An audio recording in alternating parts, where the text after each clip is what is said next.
Hello દોસ્તો, ચલો આજે આપણે ગવારનું શાક અને બાજરાનો રોટલો બનાવીશું, જે મિલેટ્સનો બનેલો છે. ગવારના શાક માટે આપણે તૈયારી કરી લીધી છે. ટમેટું કટિંગ કરીને રાખી લીધેલું છે, લસણ લઈ લીધું છે અને સિંધવ મીઠું અમે વાપરીએ છીએ, એટલે અમે લીધું છે. મસાલા આપણા રેડી છે.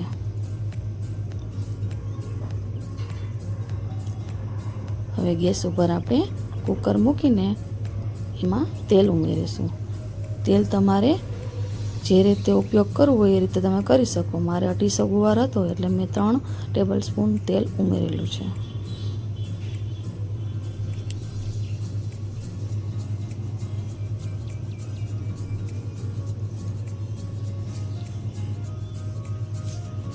હવે એમાં લસણ એડ કરી દઈએ. લસણના નાના નાના ટુકડા કરશો તો એ સરસ રીતે એનો સ્વાદ આવશે. હવે એમાં ગવાર ધોઈને નાખી દઈશું. ગવાર સરસ મજાનો પહેલાં ધોઈ લેવાનો છે. ગવાર ઉમેરતા જશું અને વઘાર કરતા જશું. હવે એમાં મીઠું ઉમેરી લઈએ. મેં સિંધવ મીઠું લીધું છે.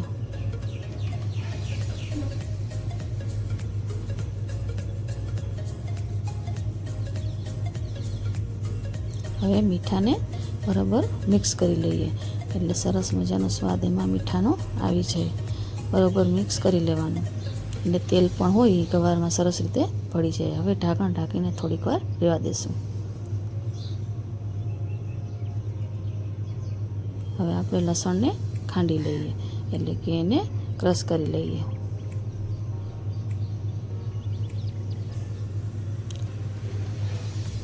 લસણ ક્રશ થઈ જાય એટલે આપણે એમાં ટમેટું ઉમેરી દઈશું. એટલે જે મેં કટિંગ કરેલું રાખેલ છે એ એમાં ઉમેરી દઈશું. હવે ટમાટાને પણ બરાબર મિક્સ કરી લઈએ.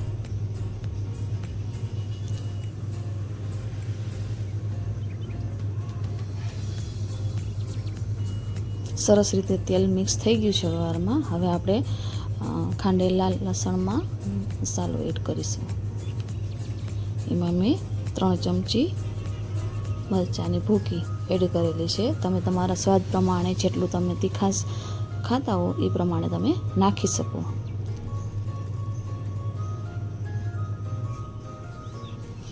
એક ચમચી હળદર,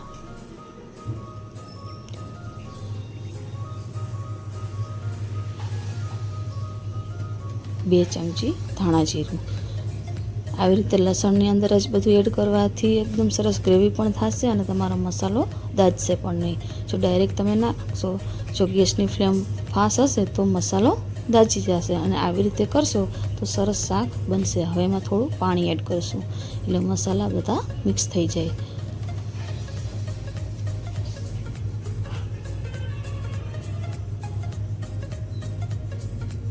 હવે આપણે એની પેસ્ટ તૈયાર છે, એ પેસ્ટ આપણે ગવારમાં ઉમેરીશું.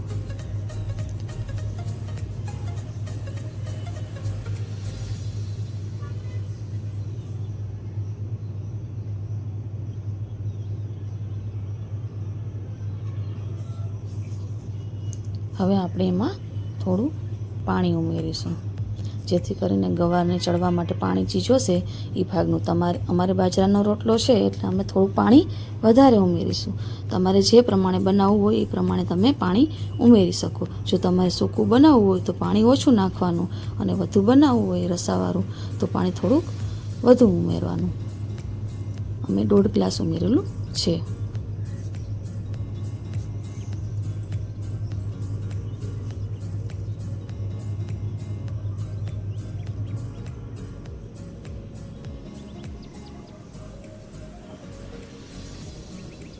હવે એને પાણી ઉકળવા દઈશું. પાણી ઉકળી જાય પછી કુકરનું ઢાંકણું આપણે બંધ કરી દઈશું. હવે પાણી ઉકળી ગયું છે, આપણે એનું ઢાંકણ બંધ કરી દઈએ.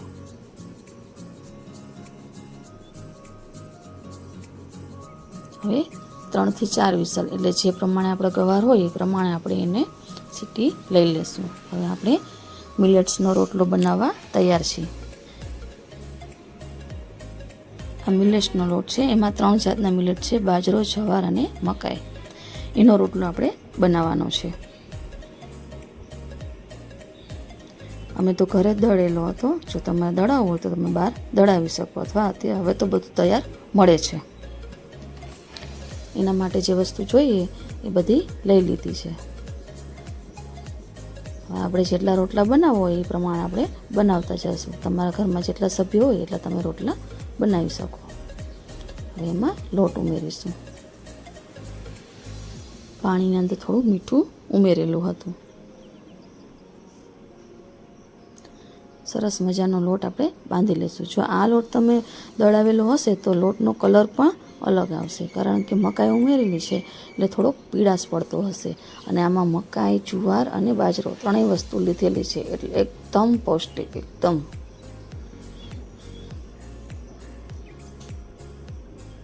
બાજરાનો રોટલો તો બધા ખાતા જ હોય, પણ આ એકવાર જરૂર ટ્રાય કરજો. સ્વાદે બહુ સરસ લાગે છે.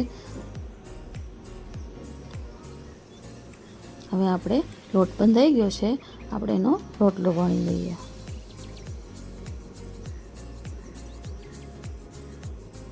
હવે આપણે એનો રોટલો બનાવી લઈએ.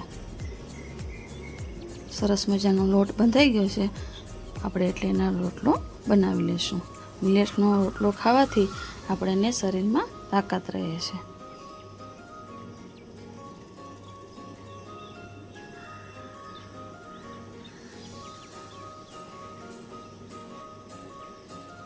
રોટલો સરસ મજાનો બનાવી લઈ પછી એને આપણે તવી ઉપર મૂકી દઈશું. તવી આપણી રેડી છે, તૈયાર.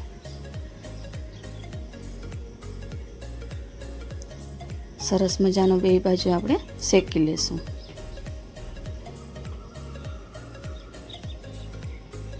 રોટલાનો કલર અલગ જ છે.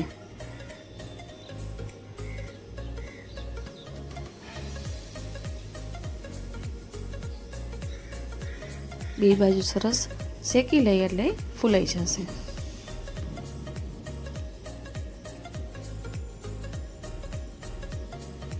બાજરાનો રોટલો અને ગવારનું શાક તો તમે ખાધું જ હશે. એકવાર આ ટ્રાય જરૂર ને જરૂર કરજો.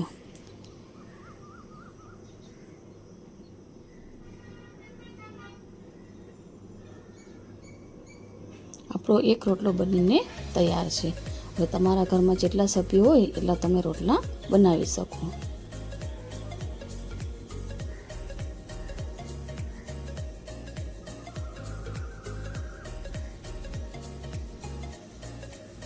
બીજો રોટલો પણ આપણે બનાવવા મૂકી દીધેલ છે.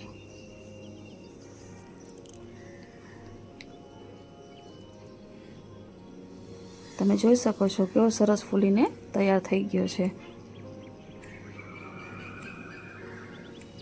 ચાલો તો આપણે હવે પીરસીએ. કુકરનું ઢાંકણું ખોલીએ અને આપણે તૈયાર થયેલો ગવાર લઈ લઈશું થાળીમાં. જો આપણે બાજરાનો રોટલો કર્યો છે એટલે આપણે રસાવાળું શાક કર્યું છે, કારણ કે આપણે એમાં ચોળીને ખાઈ શકીએ. જોઈ શકો છો એકદમ ટેસ્ટી. હવે આપણે એને પીરસશું.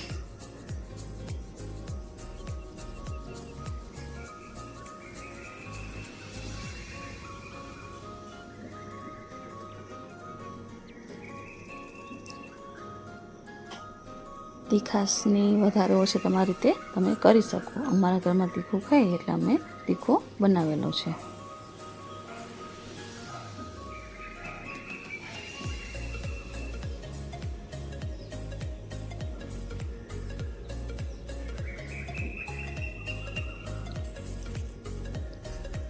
હવે એની સાથે બાજરાના રોટલા, છાશ લઈ લેશું. એમાં થોડું છાશ મસાલો એડ કરી દઈએ.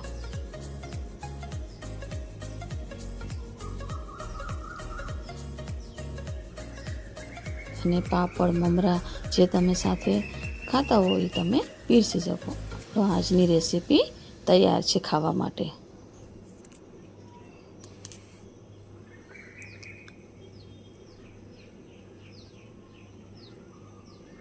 મારી ચેનલને